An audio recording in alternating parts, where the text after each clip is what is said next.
The 7 Habits of Highly Effective People, a blueprint for success. The 7 Habits of Highly Effective People, Stephen Covey. What if there was a proven blueprint for success, used by some of the most effective leaders, entrepreneurs, and thinkers in history? What if I told you that the difference between those who succeed and those who struggle isn't talent or luck, but a set of simple, repeatable habits? In the 7 Habits of Highly Effective People, Stephen Covey lays out a timeless framework for achieving personal and professional success. This book isn't just about productivity, it's about transforming the way you think, act, and lead your life. Stick around to discover the 7 powerful habits that can help you take control of your life, improve relationships, and achieve your biggest goals. Welcome back to Join Top 1%. If you're new here, we break down life-changing books to help you grow smarter, stronger, and more successful. If that sounds good, hit that subscribe button. Now, let's dive into today's book, The 7 Habits of Highly Effective People, by Stephen Covey. Why is this book important? It's one of the most influential personal development books of all time, selling over 40 million copies worldwide. It's been used by CEOs, world leaders, and high achievers to transform their effectiveness. It teaches principles that apply to every area of life: work, relationships, and personal growth. In this summary, we'll break down the 7 habits and how they create lasting success, why shifting from a reactive to a proactive mindset is life-changing, how to apply these habits in your daily life for maximum results. Let's get started. What if there was a proven roadmap for achieving extraordinary success? A set of principles used by some of the most effective leaders, entrepreneurs, and thinkers in history. The power of proactivity, taking control of your life. Habit 1. Be proactive. The first step on that journey, as outlined in Stephen Covey's The 7 Habits of Highly Effective People. Highly effective people take responsibility for their lives. They understand that they are the drivers of their own destiny. Instead of blaming circumstances, they focus on what they can control. Reactive people are like leaves in the wind, tossed and turned by external events. They blame their boss for their lack of career advancement. They blame the economy for their financial struggles. They blame their partner for their relationship problems. Proactive people, on the other hand, recognize that they have a choice in how they respond to these external events. Instead of saying, "I can't do this because of my boss," a proactive person asks, "What can I do to improve the situation?" They focus on their circle of influence, the things they can actually control, rather than dwelling on their circle of concern, the things they can't. Nelson Mandela, after spending 27 years in prison, didn't dwell on anger and resentment. He chose to focus on what he could do. He took action to unite South Africa and become a symbol of hope and reconciliation. His circumstances were incredibly challenging, but he chose how he would respond to those circumstances. The key takeaway from this first habit is this: your life is shaped by your choices, not external events. You are not a victim of circumstance. You have the power to choose how you respond to whatever life throws your way. So, take a step back and examine your own life. Are you being reactive or proactive? Are you blaming others for your problems? Or are you taking responsibility for your own actions and focusing on what you can control? Embrace proactivity, and you'll begin to see a dramatic shift in your ability to shape your own destiny. So you're taking responsibility for your life. You're being proactive. But where are you going? That's where habit 2 comes in. Defining your vision. Begin with the end in mind. Habit 2. Begin with the end in mind, defining your vision. If you don't define success for yourself, society will define it for you. You'll be chasing someone else's dreams, living someone else's values. Covey emphasizes the importance of visualizing where you want to be in 5, 10, or even 20 years. What are your core values? What truly matters to you?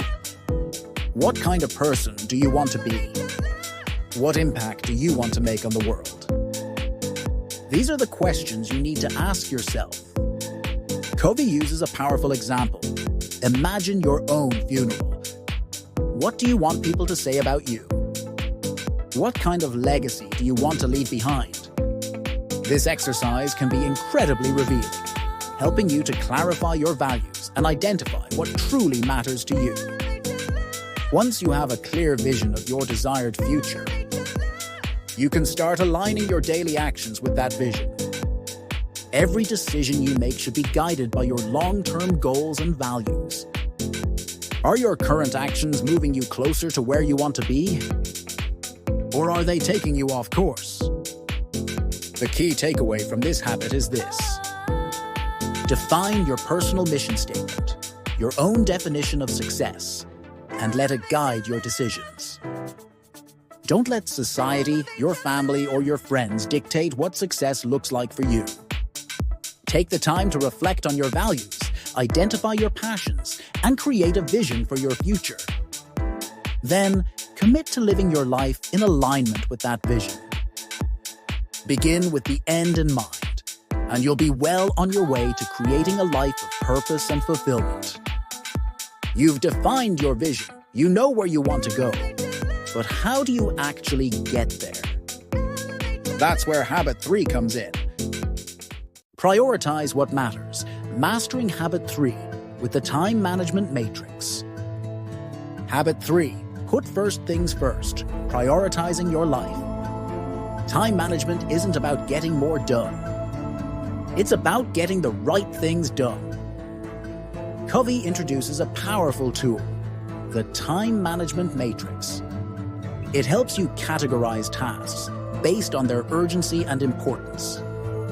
The key is to focus on quadrant 2 activities, those that are important but not urgent.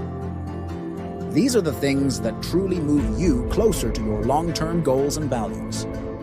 Things like planning, relationship building, learning new skills, and taking care of your health.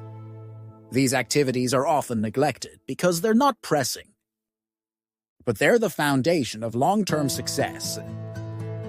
They're the things that make the biggest difference in the long run. Most people spend their time reacting to urgent but unimportant tasks, quadrant 3 activities.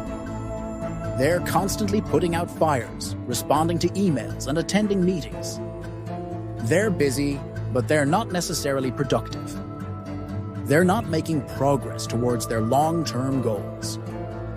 Highly successful people don't just react to emails and messages all day. They carve out time for deep, meaningful work, for the activities that truly align with their goals and values.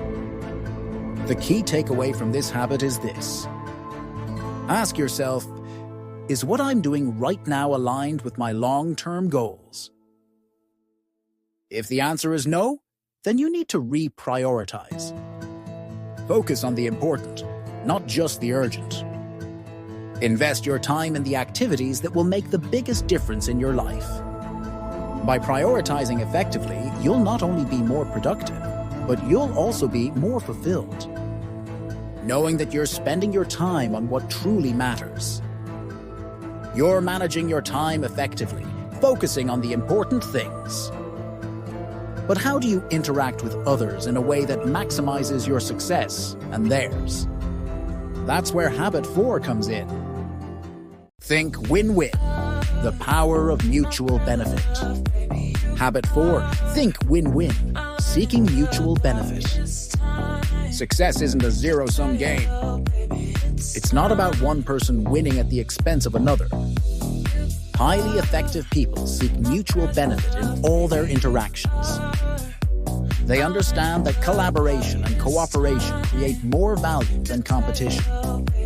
Instead of thinking about how to get the best deal for themselves, they look for ways to create solutions where everyone benefits. They understand that long-term partnerships built on trust and mutual respect create far more success than short-term wins achieved through competition or manipulation. In business negotiations, for example, a win-win approach focuses on building long-term relationships rather than just squeezing every last drop of profit out of the other party. A win-win mindset recognizes that a successful negotiation is one where both sides feel they've gained something valuable. Oprah Winfrey built her brand by creating value for both herself and her audience. She understood that her success was directly tied to the success of her viewers and readers. By providing them with valuable content and empowering them to improve their lives, she created a win-win situation that benefited everyone involved. The key takeaway from this habit is this: look for solutions where everyone benefits, whether in business, relationships, or life. Don't approach interactions with a scarcity mindset, thinking that there's only so much to go around. Instead, embrace an abundance mindset, believing that there's enough success for everyone. By seeking mutual benefit, you'll not only build stronger relationships, but you'll also create more opportunities for yourself and everyone around you. Think win-win, and you'll create a world where everyone thrives. You're thinking win-win. You're looking for mutual benefit. But how do you truly connect with others and build strong, productive relationships? That's where habit 5 comes in. The power of empathy. Understanding before responding. Habit 5. Seek first to understand, then to be understood. The power of empathy. Most people listen to respond, not to understand. They're already formulating their reply while the other person is still talking. Effective communication, however, starts with deep listening.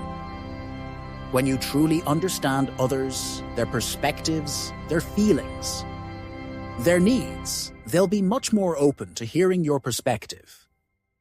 They'll feel valued, respected, and heard. Great leaders, therapists, and negotiators succeed because they listen more than they talk. They understand that true influence comes from understanding the other person's point of view. Imagine a disagreement with a colleague. Instead of immediately defending your position, take the time to truly listen to their concerns. Ask clarifying questions. Try to see the situation from their point of view. You might be surprised at what you learn, and you'll be much more likely to find a mutually agreeable solution. The key takeaway from this habit is this: listen with the intent to understand, not just to reply. Put aside your own agenda for a moment and focus on truly hearing what the other person is saying. Empathy is a powerful tool for building rapport, resolving conflicts, and creating deeper connections. By seeking first to understand, you'll not only improve your communication skills, but you'll also build stronger relationships and create a more collaborative and supportive environment. You're understanding others. You're building strong relationships. But how do you maximize the collective intelligence and creativity of a group? That's where habit 6 comes in. The power of synergy. Achieving more together. Habit 6, synergize, the power of collaboration. The best solutions rarely come from individuals working in isolation. They emerge from teamwork and collaboration, from bringing diverse perspectives together. 2 heads are better than 1. This old adage captures the essence of synergy. Synergy is about creating something greater than the sum of its parts. It's about leveraging the strengths of each individual to achieve a common goal. It's about recognizing that different skills, experiences, and perspectives can lead to innovative solutions that no one could have come up with alone. Think about Steve Jobs and Steve Wozniak. they had vastly different talents. Jobs was the visionary, the marketer, the one with an intuitive understanding of what people wanted. Wozniak was the technical genius, the engineer who could bring those visions to life. Together, they created Apple, a company that revolutionized the way we interact with technology. Synergy is about valuing differences, not just tolerating them. It's about recognizing that each person brings unique strengths to the table, and that by combining those strengths, you can achieve far more than you ever could individually. The key takeaway from this habit is this: leverage the strengths of those around you to create better outcomes. Don't be afraid to collaborate, to share ideas, and to work together towards a common goal.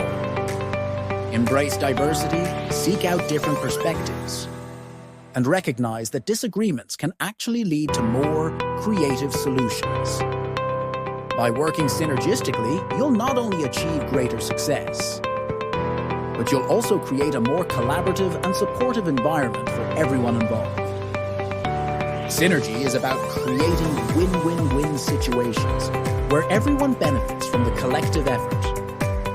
You're being proactive, defining your vision, prioritizing effectively, thinking win-win, understanding others, and synergizing. But how do you maintain this level of effectiveness over the long haul? That's where Habit 7 comes in.